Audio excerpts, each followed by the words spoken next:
Alhamdulillah, Alhamdulillahi Rabbil Alamin. Alhamdulillahilladzi arsala rasulahu bil huda wa dinil haq liyudhhirahu 'ala ad-din kullih walau karihal musyrikun. Ashhadu an la ilaha illallah wahdahu la syarika lah wa ashhadu anna Muhammadan 'abduhu wa rasuluh. Ya ayyuhalladzina amanu taqullaha haqqa tuqatih wa la tamutunna illa wa antum muslimun. Allahumma salli wa sallim ala nabiyyina Muhammadin sallallahu alaihi wasallam. Ibadallah, hamba-hamba Allah Subhanahu wa taala yang dimuliakan oleh Allah taala. Di dalam Islam mengajarkan adab, mengajarkan tata krama, mengajarkan sikap kemuliaan, yang mana yang muda menghormati yang tua dan yang tua menyayangi yang muda. Begitu pula di dalam Islam, seorang anak dibimbing untuk taat kepada kedua orang tuanya. Di dalam Islam, seorang anak diarahkan untuk mencintai kedua orang tuanya, menghormati mereka berdua, memuliakan mereka berdua. Dan ini banyak dalil, baik dari Al-Quran maupun ahadis, maupun hadis-hadis Rasul sallallahu alaihi wasallam. Begitu pula kisah-kisah salaf, para sahabat dan yang lainnya. Begitu pula kalam para ulama, ucapan para ulama untuk menghasung agar seorang anak taat kepada kedua orang tuanya, baik ketika mereka berdua masih hidup maupun ketika mereka berdua sudah meninggal dunia. Ibadallah, hamba-hamba Allah Subhanahu wa taala, di dalam Al-Quran disebutkan, wa qadha rabbuka alla ta'budu iyyah wa qadha rabbuka alla ta'budu illa iyyah. Bahwasanya Allah Subhanahu wa taala memerintahkan kepada kita semua agar beribadah hanya kepada Allah semata, mentauhidkan Allah Subhanahu wa taala semata, mengesahkan Allah Subhanahu wa taala di dalam uluhiyahnya, di dalam sujudnya, salatnya, istighosah kepada Allah taala, isti'anah, meminta pertolongan hanya kepada Allah Azza wa Jalla. Begitu pula menyembelih hanya kepada Allah Subhanahu wa taala. Fasalli li rabbika wanhar, dan salatlah kepada Rabbmu dan sembelihlah. Semua hanya kepada Allah Azza wa Jalla. Kita mengikhlaskan murni hanya kepada Allah taala.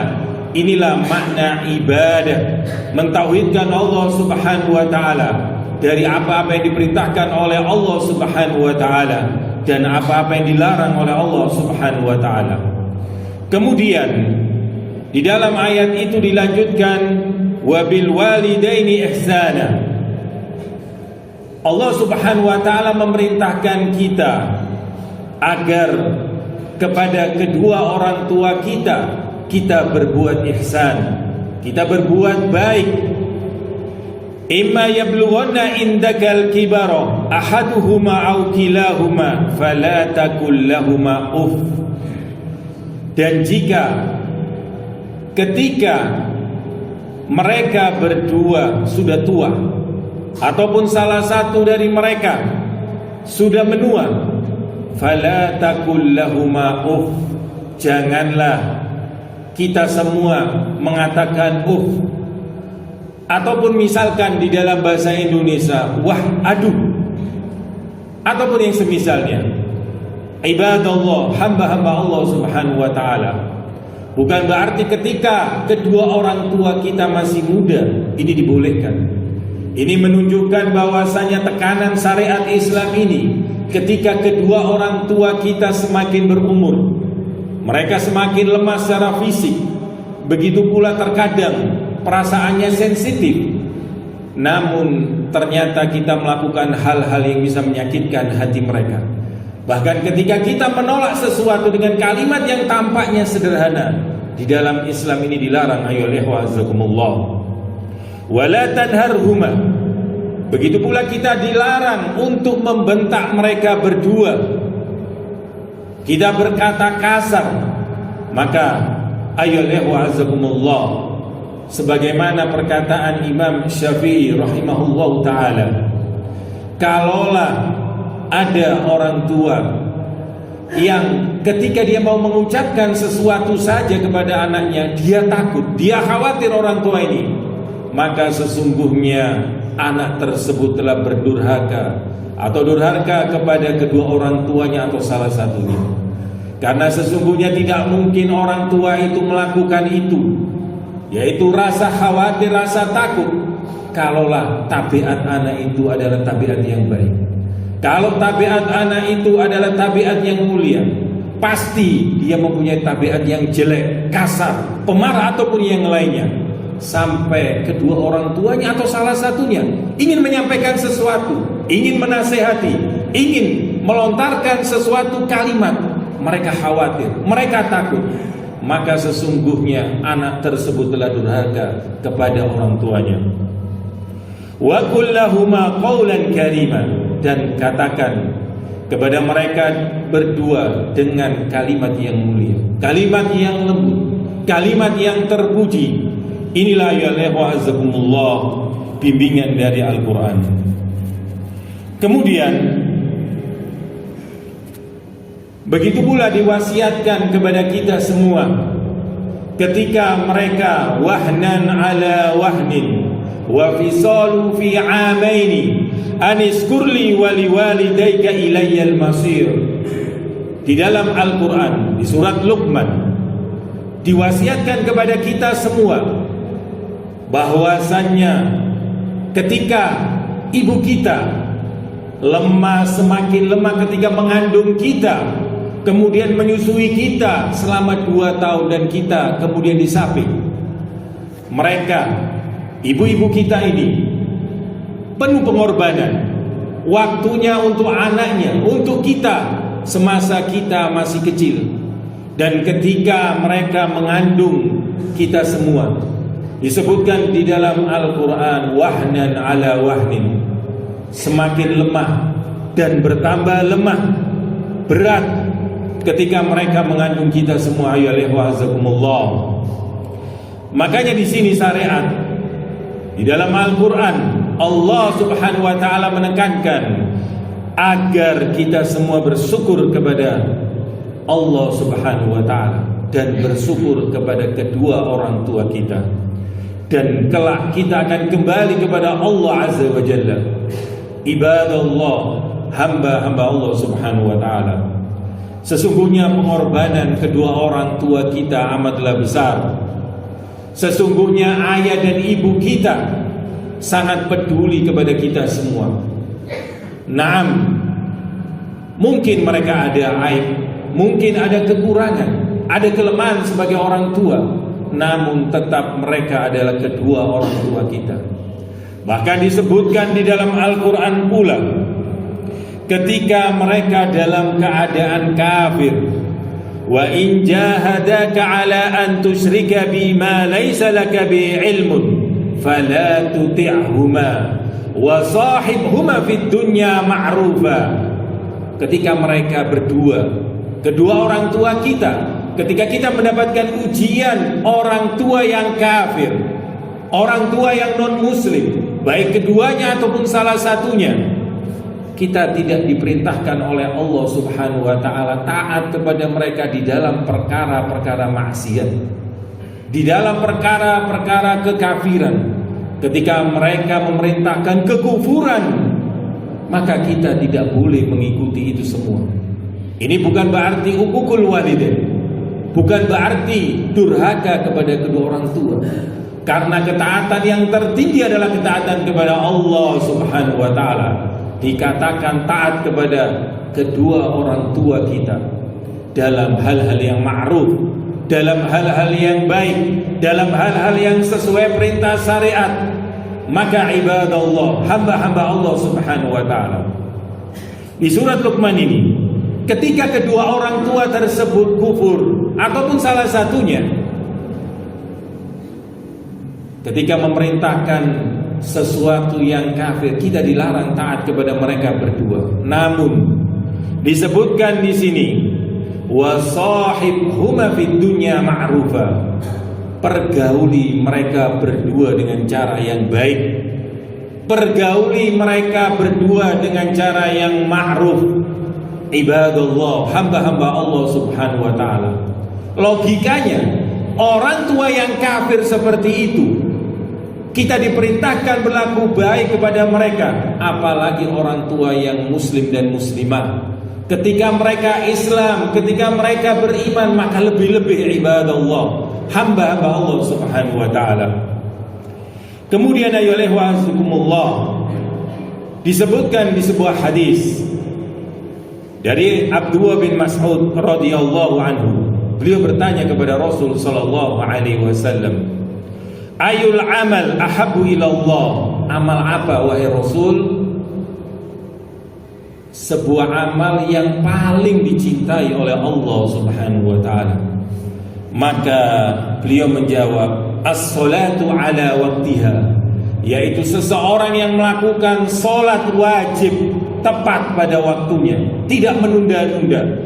Mereka berjamaah dengan kaum muslimin, terkhusus laki-laki, yaitu salat di masjid Allah subhanahu wa ta'ala. Kemudian Ibnu Mas'ud melanjutkan, summa ai, kemudian apa lagi wahai Rasul sallallahu alaihi wasallam? Maka Nabi Muhammad sallallahu alaihi wasallam menimpali, beliau menjawab birrul walidain, yaitu berlaku baik, berlaku bir kepada kedua orang tua kita, yaitu loyalitas, cinta kepada kedua orang tua kita, taat kepada kedua orang tua kita, kita menyenangkan kedua orang tua kita. Ini adalah amalan terbaik setelah sholat.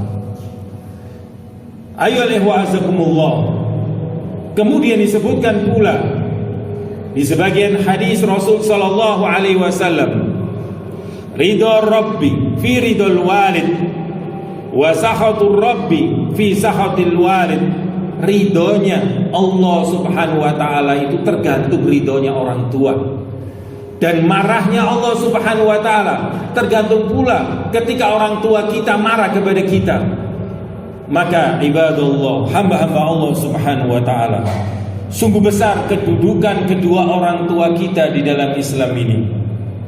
Kemudian disebutkan oleh Rasul sallallahu alaihi wasallam, rahima anfuh, summa rahima anfuh, summa rahifa anfuh, bahwasanya celaka dia. Rahima anfuhu di sini adalah celaka dia.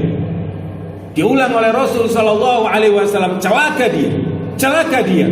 Para sahabat pun bertanya, siapa wahai Rasul sallallahu alaihi wasallam? Siapa gerangan yang celaka ini wahai Nabi Muhammad sallallahu alaihi wasallam?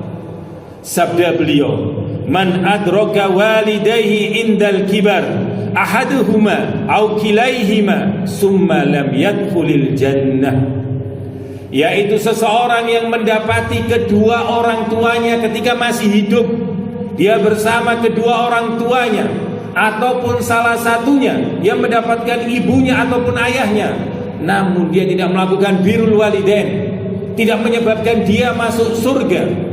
Padahal ini adalah pintu surga yang luar biasa. Dia mengabaikan kedua orang tuanya ini. Dia hanya fokus kepada istri dan anak-anaknya. Dia hanya fokus kepada pekerjaannya. Dia lupa dahulu ketika dia lahir, ketika dia tidak punya apa-apa, orang tuanya yang membelikan baju, yang membelikan susu, yang membayari dia sekolah sampai tinggi S1, S2, S3, mungkin profesor. Namun dia tersibukkan dengan penelitian di luar sana. Mereka tersibukkan dengan proyek-proyek di sana. Ternyata lupa kepada kedua orang tuanya, tidak menanyakan khabarnya, jarang menjenguk mereka, tidak memberikan sebagian hasil yang diberikan oleh Allah subhanahu wa ta'ala kepada mereka. Tidak peduli sama sekali bahwasannya kedua orang tuanya atau salah satunya menangis, rindu kepada sang anak ini.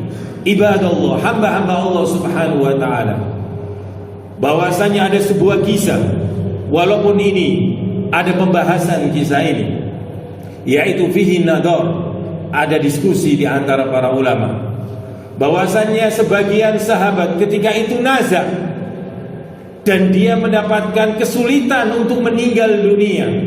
Ada yang menyebutkan dengan nama Alqamah, walaupun pembahasannya ini masih ada pertentangan dari para ulama yang lain.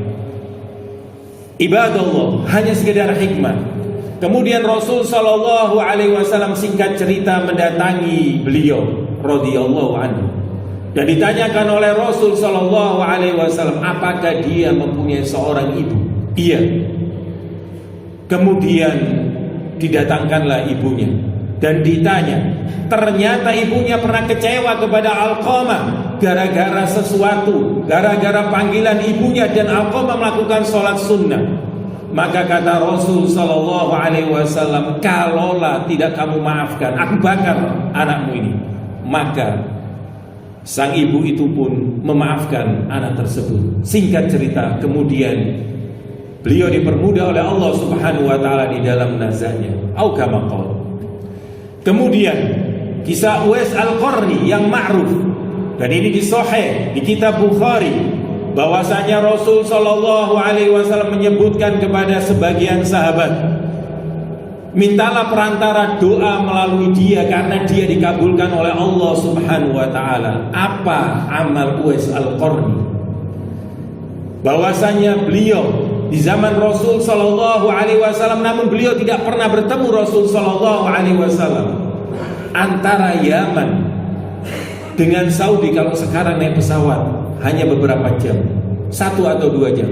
Namun Uwais Al-Qarni berjalan kaki menggendong ibunya untuk melakukan haji di jalan Allah Subhanahu wa taala, menggendong dengan jarak yang luar biasa. Ibadallah, inilah amal yang besar dari seorang salaf, perhatian cinta kepada ibunya. Dan karena sebab itu sebagian para sahabat penasaran dan ingin bertemu, dan akhirnya sebagian sahabat ditakdirkan bertemu dan meminta doa kepada Uwais tentang hajat sebagian mereka. Ibadallah, hamba-hamba Allah Subhanahu wa taala, inilah pentingnya bahwasannya kunci kesuksesan bukanlah kekuatan finansial, bukanlah kekuatan ilmu dunia, bukanlah kekuatan kedudukan seseorang di dunia. Bahwasanya definisi sukses adalah ketika kedua mata kaki kita atau telapak kaki kita itu menginjakkan surga Allah Subhanahu wa taala, dan ternyata tiketnya ada di kedua orang tua kita.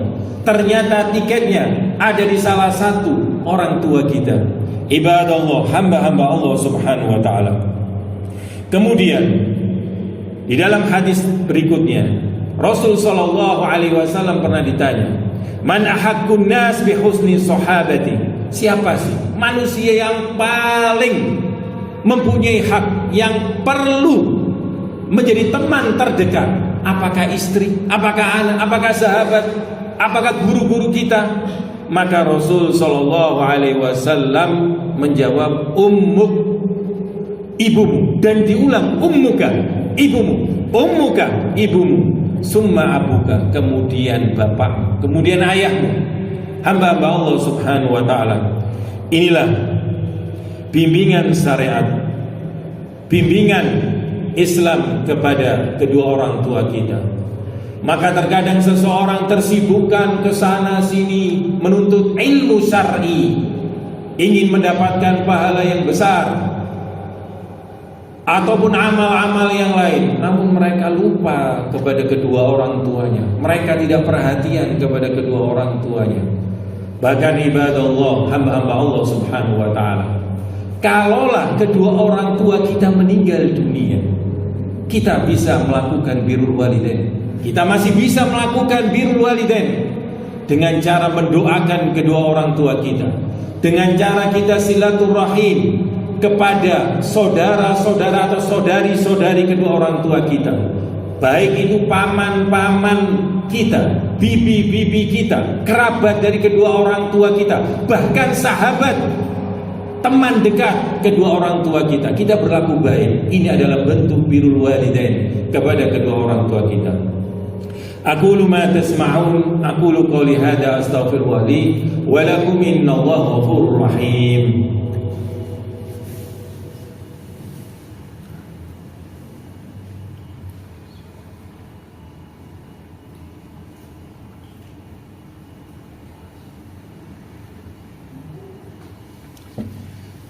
Alhamdulillahi rabbil alamin, wassalatu wassalam ala nabiyyina Muhammadin sallallahu alaihi wasallam.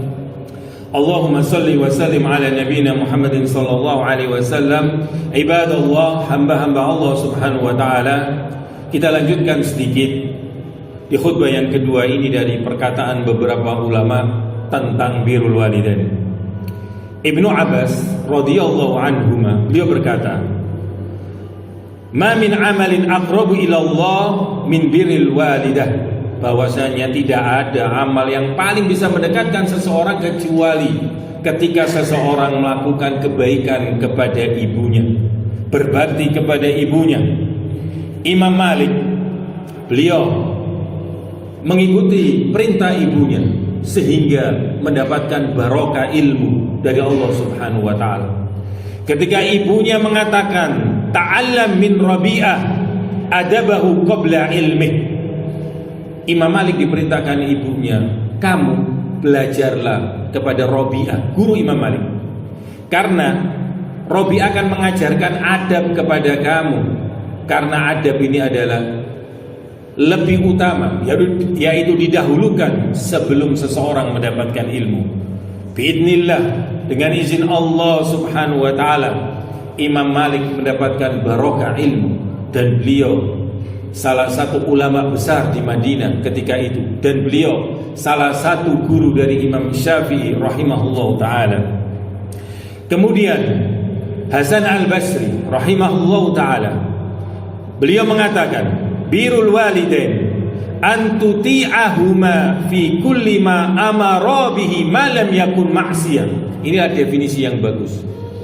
Definisi birrul walidain menurut beliau adalah kamu taat kepada keduanya di semua perkara yang diperintahkan oleh keduanya kecuali maksiat kepada Allah Subhanahu wa taala. Inilah definisi birrul walidain.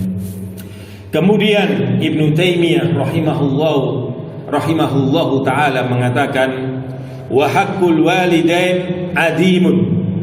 Hak dari kedua orang tua kita sangat besar. Wa yajibu birruhuma wal ihsanu ilaihima wa in kana fasikin.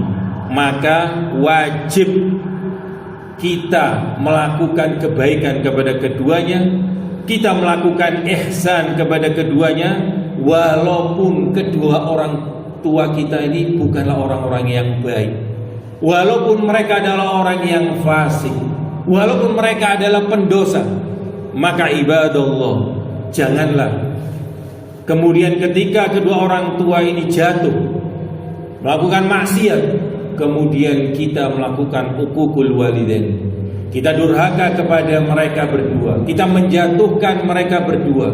Maka sungguh sangat disayangkan ketika seorang anak sampai memukul orang tuanya, membunuh orang tuanya. Di sebuah kisah, ada seorang bapak akan disembelih anaknya. Kemudian bapak itu menyatakan, "Sembelihlah di batu tersebut." Bapak ini ditanya, "Kenapa, Pak?" Oleh anaknya, "Kenapa Bapak ingin disembelih di tempat itu?" "Karena dahulu aku menyembelih kakekmu di batu tersebut." Al-jaza min jinsil amal. Kalaulah kita berbuat buruk kepada kedua orang tua kita, maka lihatlah anak-anak kita sekarang. Kalau anak-anak kita ternyata durhaka, mungkin kita dahulu ataupun sekarang banyak melakukan durhaka kepada kedua orang tua kita, maka waktunya kita memperbaiki ibadallah, baik kedua orang tua kita masih hidup maupun ketika mereka berdua sudah meninggal dunia. Hamba-hamba Allah Subhanahu wa taala, kesimpulannya bahwasanya hendaknya kita selalu berkata lembut kepada kedua orang tua kita. Janganlah sampai kita membentak. Kita wajib sabar. Ketika mereka semakin tua, ujian semakin besar kepada kita. Mungkin banyak ujian yang tidak semua orang mampu melakukan itu. Ketika diuji dengan orang tua yang semakin tua, maka ibadallah, karena itu adalah kunci surganya.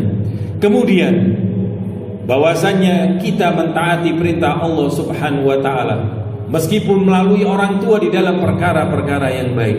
Adapun maksiat, maka siapapun yang memerintahkan, maka kita wajib menolaknya. Wajib kita tidak menjalankannya.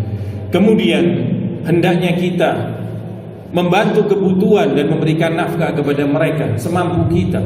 Perhatian kepada mereka, peduli kepada mereka, menjenguk mereka. Kalaulah rumahnya jauh, kita menelpon, kita WA, ataupun yang lainnya. Ibadallah, hamba-hamba Allah Subhanahu wa taala, dan selalu jagalah kehormatan mereka. Di antara menjaga kehormatan mereka dan birrul walidain, seseorang berlaku baik di dalam kehidupannya.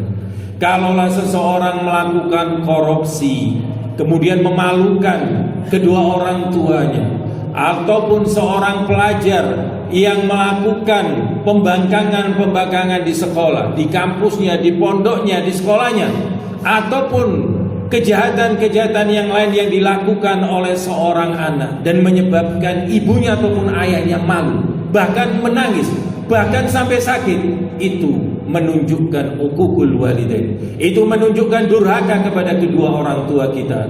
Ibadallah, hamba-hamba Allah Subhanahu wa taala. Inilah yang bisa kita sampaikan. Semoga yang sedikit ini bermanfaat bagi yang berbicara dan bagi kita semua, dan semoga ilmu yang dari Islam ini diberkahi oleh Allah Subhanahu wa taala dan bisa kita praktekkan di dalam kehidupan sehari-hari. Ibadallah, marilah kita berdoa. Allahumma salli wa sallim ala nabiyyina Muhammadin sallallahu alaihi wasallam. Allahumma inna nas'aluka ilman nafi'an wa rizqan thayyiban wa amalan mutaqabbalan.